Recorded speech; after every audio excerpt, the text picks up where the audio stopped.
नमस्कार दोस्तों, define stop loss में आपका बहुत बहुत स्वागत है।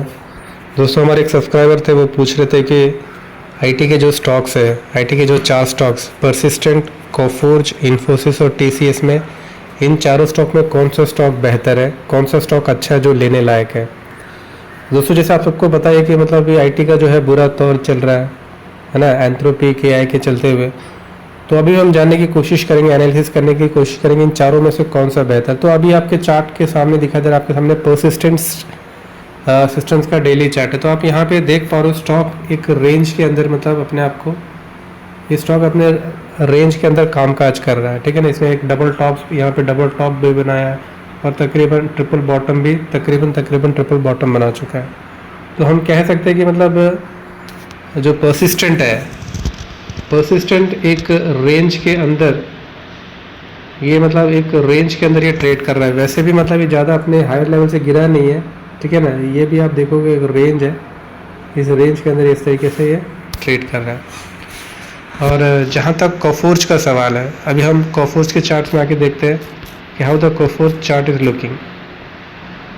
तो अभी हमारे सामने कोफोर्ज आ चुका है। तो यहाँ पे अभी आप देखोगे तो कोफोर्ज ने एक अटेम्प्ट किया है, इसने एक बेस बनाया है और बेस बनाने के बाद ये रिकवरी करने की कोशिश कर रहा है और ये अभी higher highs and higher lows का पैटर्न बनाते हुए ऊपर जाने की कोशिश कर रहा है। So this chart is looking promising, ठीक है ना। ये गिरावट रहा, एक शार्प गिरावट रहा, शार्प गिरावट पर जिसने कहीं ना कहीं अपने एक बेस बनाया और बेस बनाने के बाद ये अभी अपना the stock is trying to recover itself, the stock is moving inching upwards and making higher highs and higher lows pattern. Super trend आप देखोगे तो शायद इसका सुपर ट्रेंड भी पॉजिटिव है, सुपर ट्रेंड स्टॉक का सुपर ट्रेंड पॉजिटिव है। और जहाँ तक बॉलिंजर बैंड का सवाल है, बॉलिंजर बैंड इसका 1400 का है 20 डे SM में।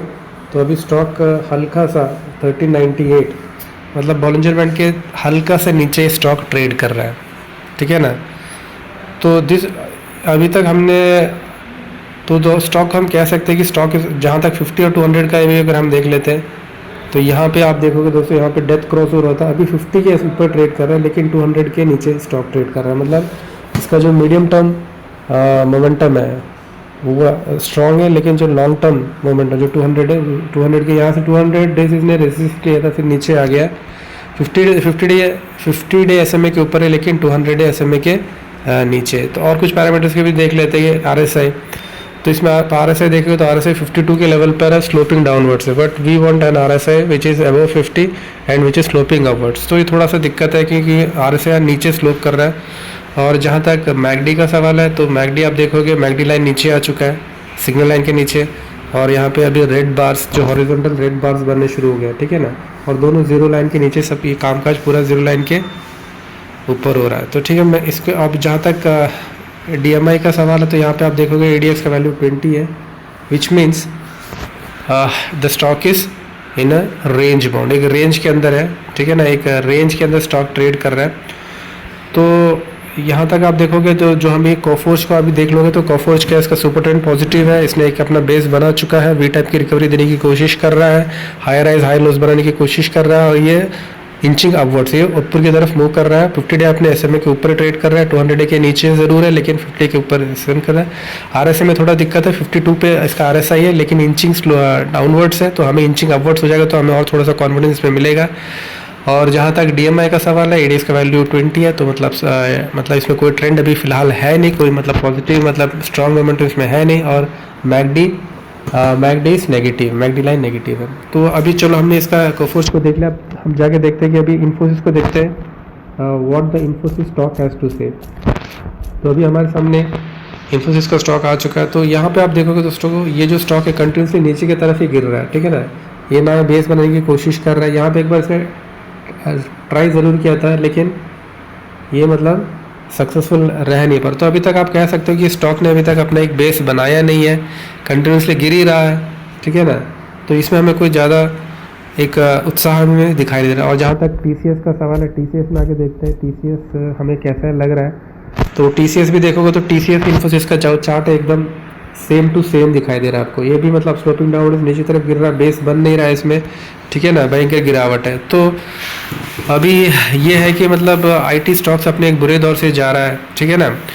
मतलब एक IT में एक डिसरप्शन सा हो चुका है इनमें। तो इन चारों स्टॉक्स में जहाँ तक देखोगे तो मुझे इन चारों स्टॉक्स में जो है persistence is looking great. Persistency था ना जो सबसे पहले हमने डिस्कस किया,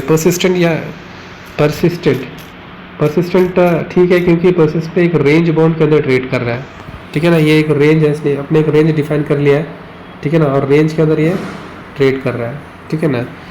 और इसके अलावा जो कोफोर्ज है, जो हमने सेकंड कोफोर्ज किया था, तो इन चारों स्टॉक में से the best stock for time being, जो बस जिसके अंदर रैंकिंग नंबर 1 हम दे सकते हैं, तो रैंक 1 जिसे मिलता है वो मिलता है कोफोर्ज को।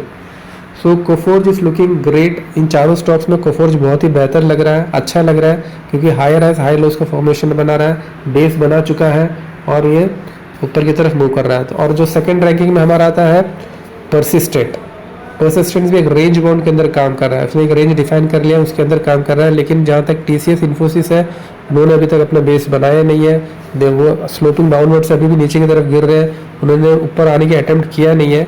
तो फिलहाल के लिए इन चारों स्टॉक्स में जो सबसे बेहतर है वो कोफोर्ज है, उसके बाद इन्फोसिस है, और उसके बाद सबसे पहला है कोफोर्ज है, सेकंड परसिस्टेंट है, और उसके बाद इन्फोसिस और TCS का। तो दोस्तों आज के लिए फिर इतना रखते दोस्तों, फिर कभी किसी वीडियो में मिलेंगे। आप हमारे चैनल में पहली बार आए तो कृपया करके हमें चैनल को लाइक कीजिए, कमेंट कीजिए, सब्सक्राइब कीजिए। आपका बहुत बहुत धन्यवाद।